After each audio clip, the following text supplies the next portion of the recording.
추운 날씨에도 나라를 지키기 위해서 또 교회가 걱정돼서 함께 해주신 모든 애국동지 여러분 사랑하고 축복합니다. 화면이 보이시나요?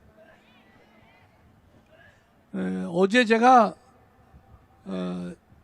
전광훈 목사님에 대해서 구속영장 청구서가 지금 청구서가 나와 있는데 제가 청구서를 한번 검토를 해봤습니다. 한마디로 뭐냐? 소설이에요. 그것도 삼류소설.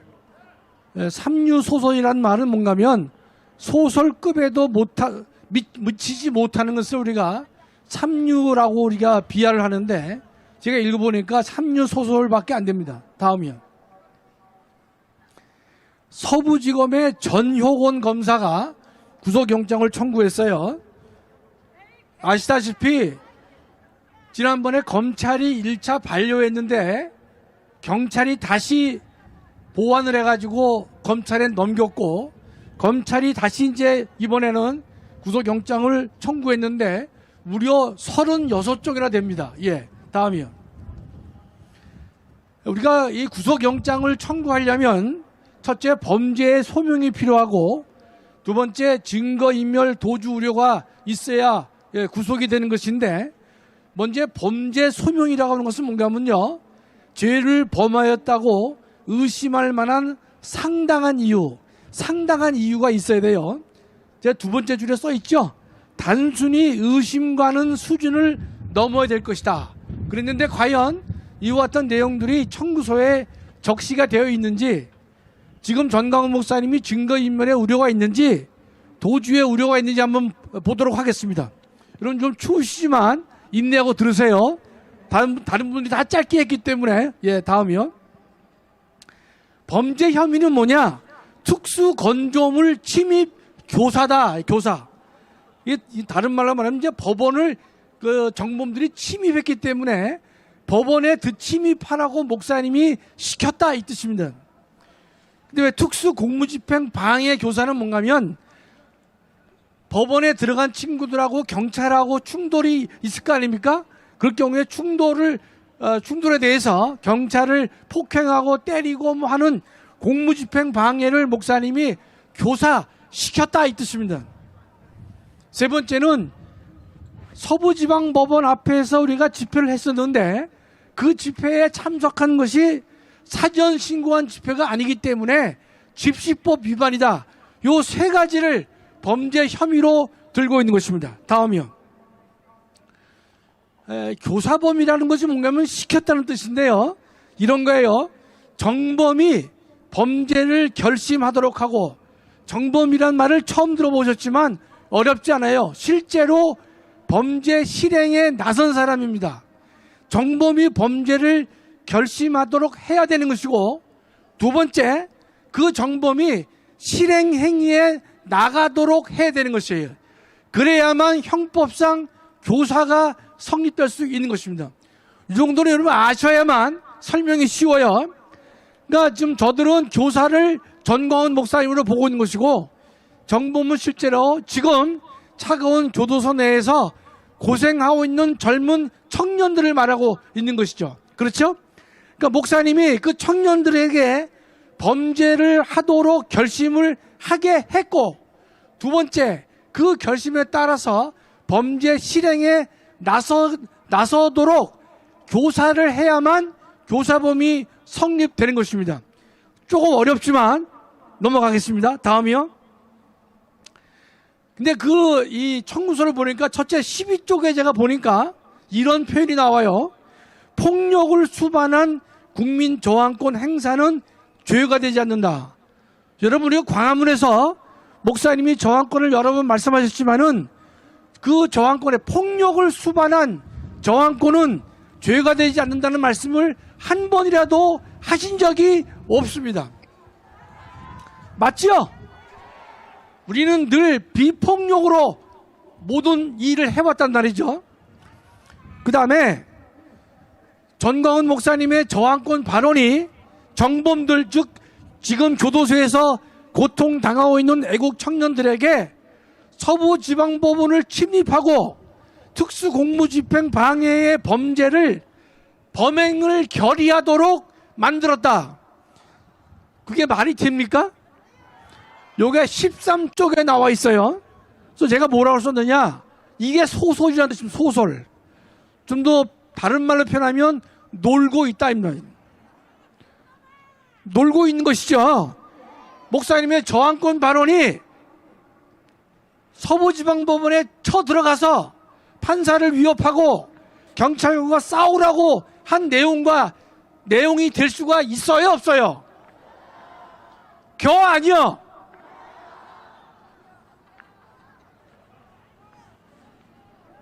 전준환 목사님만 할 수 있는 거 아니죠, 그렇죠? 예. 저는 전라도 버전 아니고 충청도 버전을 합니다. 아니요. 자, 다음이요. 11쪽인데요. 서부지방법원과 당직 판사를 상대로 공격하라는 공개적 메시지를 통해 범행을 교사했다. 이게 11쪽에 나오거든요. 놀고 있는 거죠. 놀고 있어요, 이 인간들이, 검사가. 다음이요. 또 집시법을 얘기하고 있는데 서부지방법원 인근에서는 별도의 집회를 하지 않았다라고 14쪽에 되어 있는데 이건 명백한 거짓말이에요. 우리가 확인해 보니까 세 군데에서 집회가 신고가 돼 있었습니다. 신고가 돼 있는 집회를 우리가 광화문에서 있다가 그 서부지방법원으로 갔단 말이죠. 그런데 목사님께서 미신고 집회에 참석하도록 독려하였기 때문에 집시법 위반의 소지가 있다는 것이, 이게 말이 돼요, 안 돼요?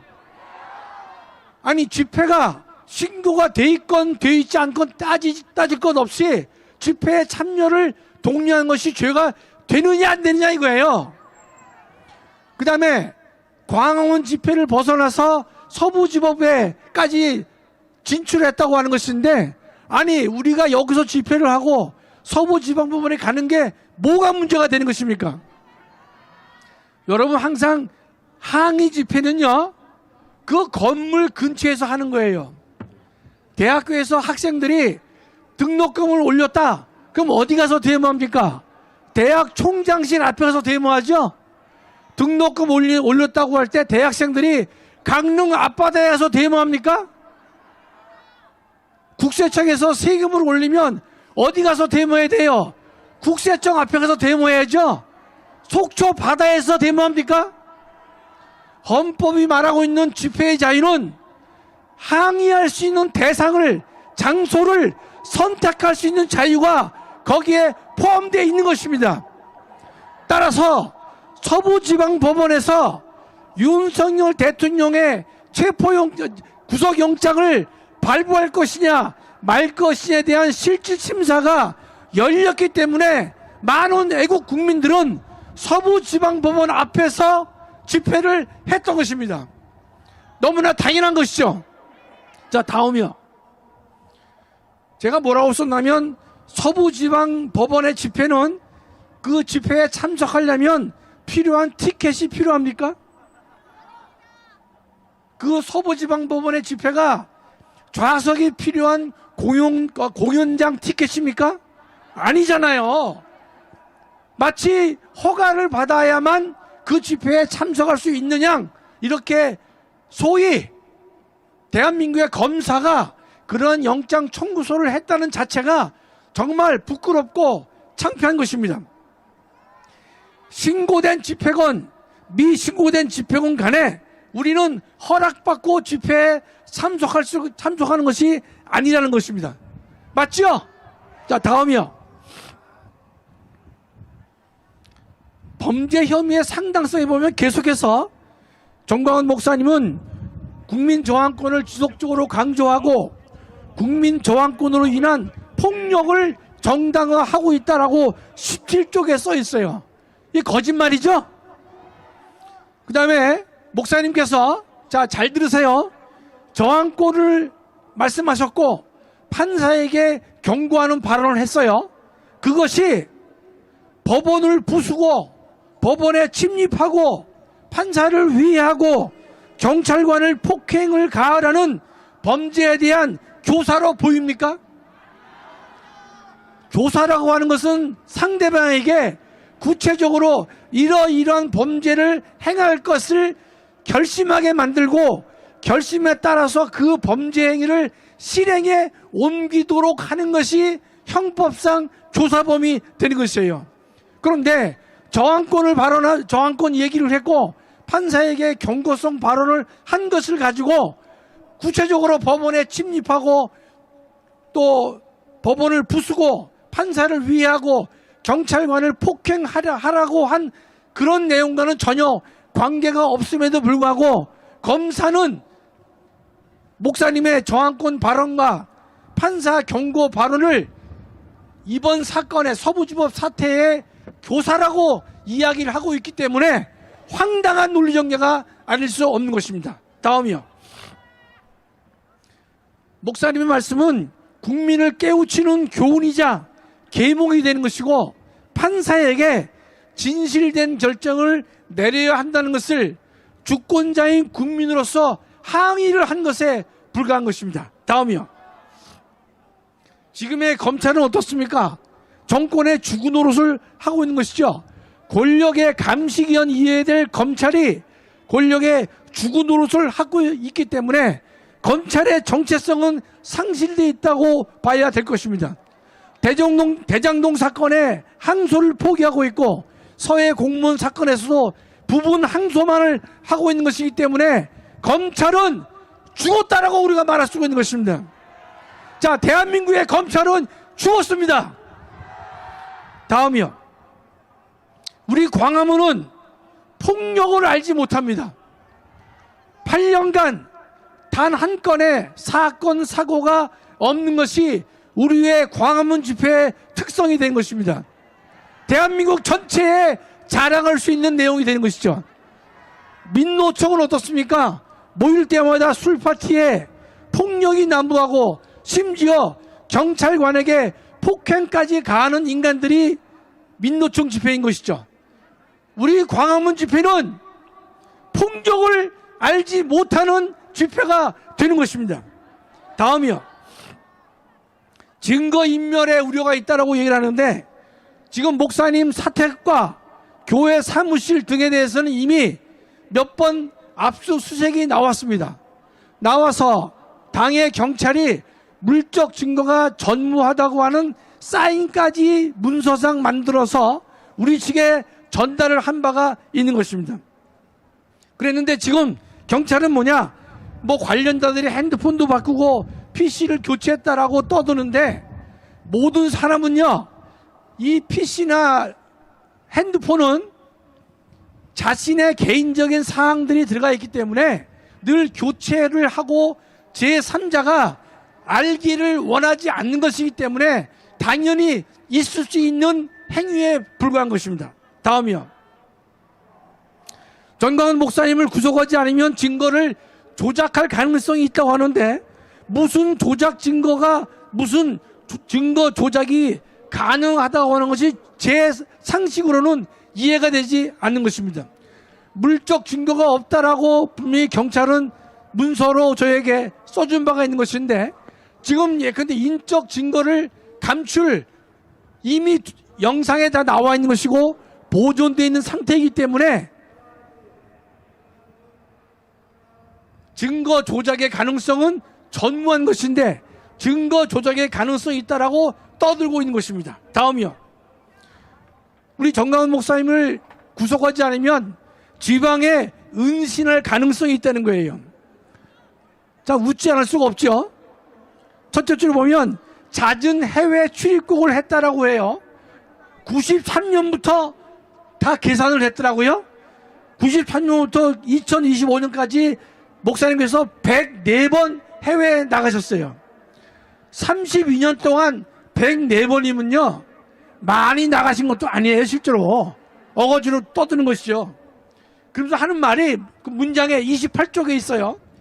지금 전광훈 목사님은 전국에 5,300여 개의 위치를 알 수 없는 거점에 대한 대표와 회원을 관리하고 있다. 이게 말이 됩니까? 따라서 알지 못하는 곳에 은신처를 제공할 가능성이 농후하기 때문에 전광훈 목사님을 구속해야 된다, 이렇게 말하고 있는 것이, 언제든지 도망할 염려가 있다고 그래요. 한마디로 뭡니까? 놀고 있는 거죠. 우리 전광훈 목사님은요, 도망가실 수가 없어요. 키가 커서 다 보여. 정시대 목사님은 혹시 몰라요. 예. 그러나 전광훈 목사님은 어디 숨을 데가 없어요. 다 보이기 때문에. 다음이요. 여러분, 이번 서부지법 사태의 핵심과 본질은 뭡니까? 현직 대통령에 대해서 체포영장이 발부돼서, 제가 날짜를 다 써놨어요. 체포영장을 발부했지만 대통령은 그 당시에 공수처와 경찰수사본부에 나와 있는 수천 명의 인원과 경호처가 충돌을 하게 되면 국민의 생명이 희생될 수 있는 유혈 사태가 나올 수 있기 때문에, 비록 상대가 하는 것은 불법이지만 자진 출두를 통해서 유혈 사태를 막기 위해서 자진 출두가 된 것입니다. 저들은 체포영장을 집행했다고 보지만 우리는 자진 출두가 되었다고 보는 것이에요. 체포영장이 되면 48시간 이내에 구속영장을 청구해야 되는데, 바로 그날 1월 18일 날 구속영장 실질심사를 서부지방법원에서 했던 것입니다. 우리는 현직 대통령에게 불법인 구속영장 발부가 안 될 거라고 우리는 기대했지만, 그날 1월 19일 날 새벽 3시에 차은경위는 현직 대통령에 대해서 구속영장을 발부한 바가 있는 것입니다. 다음이요. 이때 차은경위는 15자만 썼습니다. 피의자는 증거를 인멸할 우려가 있다, 15자만 가지고 현직 대통령에게 구속영장을 발부하는 폭거를 일으켰던 것입니다. 그렇다면 애국 청년들이 그 당시에 그것을 보고 울분을 참지 못해서 일어난 사건이 된 것이지, 전광훈 목사님이 저항권 말씀을 하셨고 또 판사에게 경고 말씀을 하셨기 때문에 이 청년들이 서부지방법원에 침입을 하고 부수고 또 판사를 위하고 경찰관과 싸웠다, 그것은 전혀 양자 사이에 인과관계가 존재하지 않는 것입니다. 저는 지금의 애국 청년들이 현행법의 위반으로 고생을 하고 있지만은, 언젠가 다시 한번 이 문제는 역사적으로 법적으로 다시 한번 판단받을 날이 저는 반드시 오리라고 확신하고 있습니다. 말을 정리하겠습니다. 내일 화요일 날 영장 실질심사를 우리 전광훈 목사님께서 받으시게 되는데, 저는 그것을 담당하는 서부지방법원 영장 전담 판사에게 권면하고 싶습니다. 무슨 권면이냐? 지금의 사법부는 이재명 정권에 의해서 농락당했고 희롱당하고 있는 것입니다. 이보다 더한 희롱을 경험한 적도 없고 앞으로도 없다고 저는 확신하고 있는 것입니다. 법원의 판사로서 이 농락당한 대한민국의 사법부를 다시 살리기 위해서는 거대한 일을 하려고 하지 말고, 당신에게 주어진 하나하나의 사건을 헌법과 법률과 양심에 따라서 재판해 주시기를 간곡하게 권면합니다.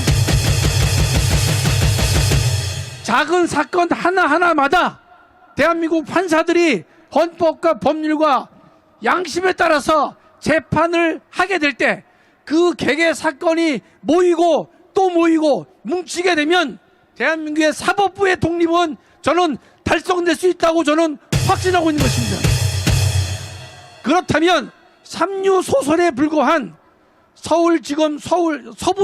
서부지검의 검사가 청구한 구속영장 청구서를 영장 전담 판사께서는 분명히 헌법과 법률과 양심에 따라서 설득력이 전혀 없는 것이다, 결정을 내려주시기 바라는 것이고,